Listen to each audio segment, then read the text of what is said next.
Greetings, humans. Spinning Mantis here for a special edition of my Fallout 4 series. This is a character creation guide primarily for players new to the series.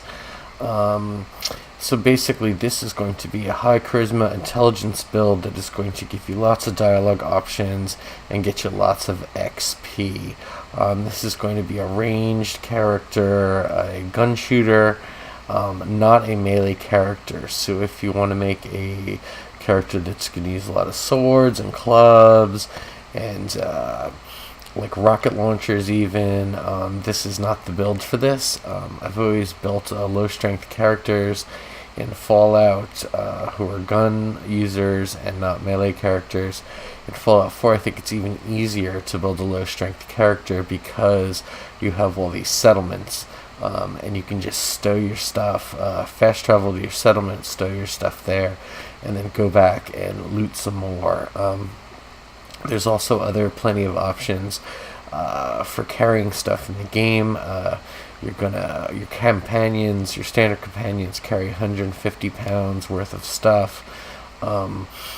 So I'm going to recommend that you use Codsworth as your companion. He can carry 150 pounds worth of stuff, and unlike human companions, he doesn't have armor or guns, so he can actually carry more than most of your companions, as can Dogmeat too, but Codsworth I think is a little bit better in combat than Dogmeat.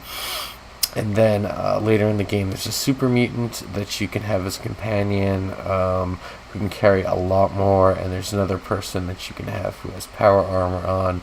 Obviously, with power armor, you can carry more too. So having low strength isn't that big of a deal. Just remember that stow your stuff and fast travel and drop it off at your settlements.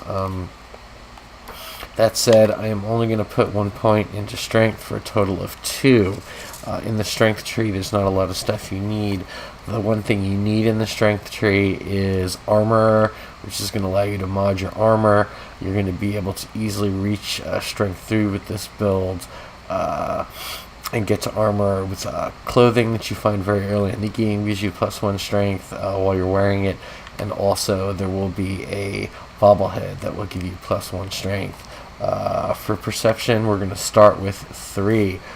Perception in the game basically determines your accuracy firing within VATS, which is the targeting system that slows down time really, really slow, almost to a stop, and allows you to target specific body parts. So the more points in this, the better your accuracy. But we're not going to start with a ton of points in here. We're only going to start with 3 points to get us to the perception perks we want to get. Perception 3 allows you to get awareness, 3 points in that. Awareness lets you see the vulnerabilities of your enemies in the VAT system, and perception 4 is locksmith. I would say take locksmith as the first perk you take in the game. You're going to use it constantly and level it up through the game because there's lots of good stuff in lock chests and safes and stuff like that. But with this build, with starting through perception, you can easily reach perception 4 to get locksmith first with clothing items, and then again there's going to be a bobblehead that's going to let you get 1 point in perception. Endurance is your hit points, and normally you would want more as much as possible, but for this build this is all we can afford, and there really isn't a lot of good stuff in the endurance tree, like way up the endurance tree, so we're just going to start with 3, and eventually we'll be able to get to 4 pretty easily with clothes, yada yada yada. So good perks in endurance is with an endurance of 1 you can get toughness, which is damage reduction. With an endurance of 2 you can get lead belly, which you take less rads from water and food. With an endurance of 3 you get life giver, which is more healing from stems. With endurance 4 You can get chem resistance. So with this build, you can get to endurance 4 pretty easily with clothes and again bobbleheads. But when you level chem resistant all the way up, you are going to be able to use all those crazy drugs and chems in the game without getting addicted to them. So late in the game, you'll be able to use those willy-nilly all the time without any problems. But that is for the late game. So we only put 3 in endurance.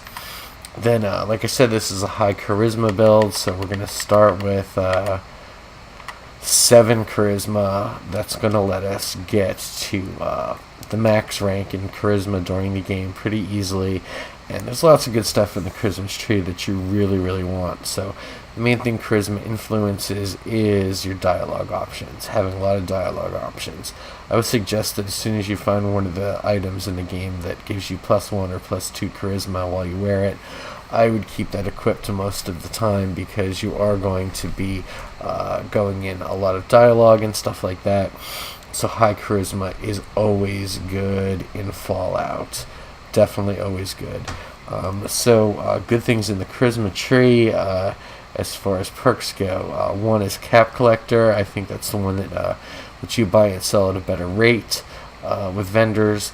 Charisma 2 is Black Widow, and whatever the male version of that is, that gives you special dialogue options, which is always fun. They really put a lot of thought into special dialogue and dialogue in this game, so that's a real good one. It gives you special damage versus the opposite sex. Charisma 6 is Local Leader. You definitely want that. At Charisma 6, Local Leader, you need to build certain things in your town. So you definitely are going to want that at some point. And then at Charisma 8 is Inspirational, which will give you all these buffs to your companion, better damage resistance, they won't be able to hurt you with their weapons, and eventually, when you level that all the way up, you're going to have extra carry weight on your companion, which is terrific. So, intelligence, we're also going to start with a 7. It's great to have high intelligence. This determines how much XP you get. More XP, the faster you level, more points you can put in. Always valuable to start with high intelligence in Fallout. And then, wow, there's a lot of great perks in the intelligence trees.